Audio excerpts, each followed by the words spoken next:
ایک اور بہت زبردست موازنہ مکہ اور بکہ کے درمیان. کیا آپ نے مکہ کے دو نام پہلے سنے تھے؟ یہ دونوں ایک ایک دفعہ قرآن میں آتے ہیں. ایک جگہ اللہ تعالیٰ مکہ کو استعمال کرتے ہیں اور دوسری جگہ بکہ کو. اور تاریخی لحاظ سے دیکھا جائے تو یہ دونوں ایک ہی شہر کے نام ہیں.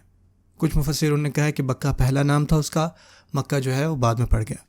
اور کچھ مفسروں نے یہ کہا ہے کہ مکہ جو ہے وہ اس کا اصل نام ہے اور جو بکہ ہے وہ اس کا نک نیم ہے. جب بکہ استعمال ہوا سورہ آل عمران میں با کے ساتھ تو اس کے روٹ میں ہجوم کا معنی بھی آتا ہے. اور آپ اگلی ہی آیات میں حج کا ذکر دیکھتے ہیں، وَلِلَّهِ عَلَى النَّاسِ حِجُّ الْبَيْتِ. بتائیں حج میں کیا ہوتا ہے؟ ہجوم. زیادہ بہتر کیا تھا، کون سا لفظ استعمال ہوتا ہے؟ مکہ. لیکن جب حج کا ذکر نہیں ہے سورہ محمد میں تو وہاں پر کیا استعمال ہوا ہے؟ مکہ. سبحان اللہ.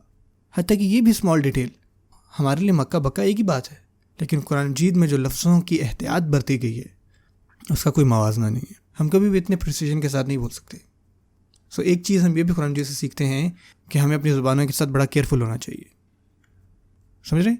یہ اللہ تعالیٰ کی سنت میں سے ہے. آپ اللہ کے کلام میں بہت زیادہ پریسیجن دیکھتے ہیں.